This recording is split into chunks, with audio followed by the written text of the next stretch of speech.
Now, yesterday, Julian Cash and Lloyd Glasspool became the first all-British pair to win the men's doubles title at Wimbledon for 89 years. Delighted to say, boys both join me here in the studio now. Thanks ever so much for coming in. Tight turnaround. How are you both feeling this morning? You'll probably hear from our voices that we had a good night and we're feeling a little rough, but it's definitely worth it. Very happy, very happy. Yeah, so were you out last night then? Yeah, out. Voice is struggling, head struggling, but as Lloyd said, I think it was the time to celebrate. So yeah, enjoyed every minute. Yeah, 100%. How was that winning moment for you on the court? Oh, it was absolutely incredible. It's a dream come true, and to be able to do it in front of all your home fans, your friends, your family, that was the kind of main thing I wanted to do, is give back to them. It's just been a remarkable year, actually, for the both of you. Can you tell us a bit about it?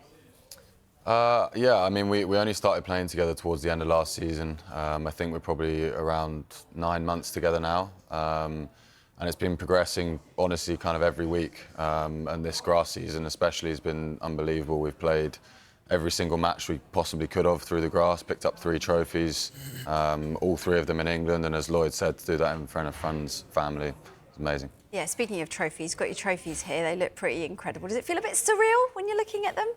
Walking around There's with still some tequila in Lloyd's, I think, but yeah, they're incredible trophies. We watched them engrave them yesterday.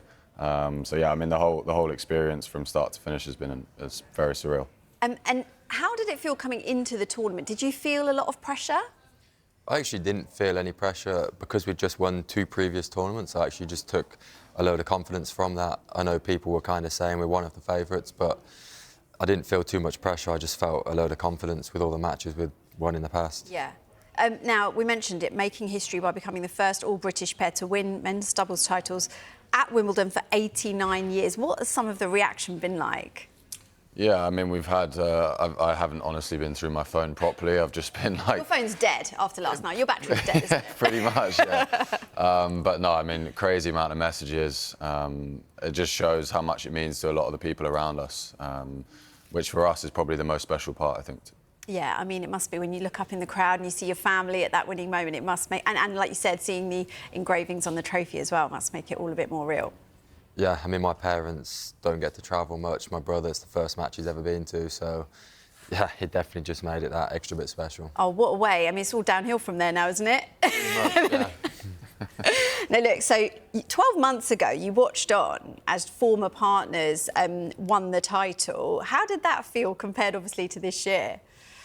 I mean, it wasn't the easiest watch, honestly. I mean, I was super happy for them. I'm sure Julian was as well. But knowing, you know, you want that to be you, they're your competitors as well as your good friends. So it was bittersweet, super happy for them, but obviously we wanted it to be us. Now, we talked about celebrations in terms of what you did afterwards, but what about at the winning moment? There was a lack of celebration, wasn't there? Tell us about that. Yeah, it's kind of my celebration. My celly is no celly. So. I mean, I think it's the most he's celebrated, which is quite sad, but yeah. Where's this come from? It originated, my old partner used to go crazy with his celebrations, so I used to go the opposite way and try and keep it, like, calm, so we weren't known as a team just going nuts out there. Right, you just wanted to be the cool one. Yeah, okay. And it kind of just stuck, so... OK, but internally, how were you feeling at that moment? Were you screaming internally? Yeah, definitely. OK, look, Julian, you are a lifelong Brighton fan. The club sent you a nice message as well ahead of the final. Who else was supporting you? And just how good is it to get that kind of support? Yeah, I mean, it kind of... well, it probably made me a little bit more nervous, kind of made me think... I mean, I only saw it about an hour before going on court. And it obviously was just a reminder of, I guess, how big the moment was. But, yeah, for the club to be behind us yesterday, the players sending that message was... yeah, kind of a childhood dream, to be honest. And obviously you're enjoying the moment, as you should be, but, you know, I have to ask, like, what is next? We will head to Toronto. That is the next tournament for us. I think it's in under 2 weeks, so it's quite a quick turnaround. There was potentially one in Washington next week, but we won't be ready for that. And what about prize money? Any plans on how you're going to spend it?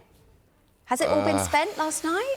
My brother did drop me with a little bill. Did he? That was a bit bigger than he told me, but it was fine. No, I haven't spent it. I'm honestly not sure. Lloyd's in the process of trying to buy a house, so I think that's going to help him a lot there. Yeah. but yeah, I haven't thought too much about it. Right, now, look, do you think, in terms of doubles tennis, we're going to see the women's doubles later today. We're excited about that. Do you feel like it gets the respect it deserves? I think from the fans, definitely. I think they love watching doubles. They love seeing it. I just think it could be pushed a little bit more, could be marketed a bit more, and ultimately the companies can make more money from it if they were to do that. Because people do love watching it. I think Wimbledon does that every year. Yeah. The courts are packed watching the doubles, so yeah, people want to see more of it. Yeah, and as well as the women's doubles later, Absolutely. we've got the men's singles, right? We've got Alcaraz and Sinner. How are you feeling about that one? Well, how do you think it's going to go? Not too sure. I mean, if there's anything close to the French, I think people have bought some good tickets. But yeah, I'm sure it'll be a great match. Obviously, Alcaraz going for 3 in a row. So yeah, I'm looking forward to watching it myself. Yeah, it should be a long one, right? Well, we're waiting for the Champions Ball for them to finish, so hopefully not. And what about this resemblance to Novak Djokovic? Listen, I don't see it, but you tell us about your experience with him. Yeah, I was his body double once when I was younger, which is kind of wild, but I was offered a little bit of money, so I said yes. It's pretty much as simple as that. And I think they used about one of the clips in the whole commercial, so probably a waste of money for them, but I was happy to take it. But yeah, I'm not sure I see that much of a resemblance either. Don't really need that money now, do you? All sorted. And what about in terms of Brighton? Like you said, you're a big Brighton fan. How are you feeling about the chances going forward? Yeah, I mean, they've been, well, from where I was when I was a kid, it's just to be where we are now is, yeah, absolutely amazing. They're doing better season on season, so hopefully we can push for Europe again. It'd be great. I unfortunately didn't get to watch any of the games abroad last year, but that's been a dream of mine, so hopefully they can do that again and I can get along and support.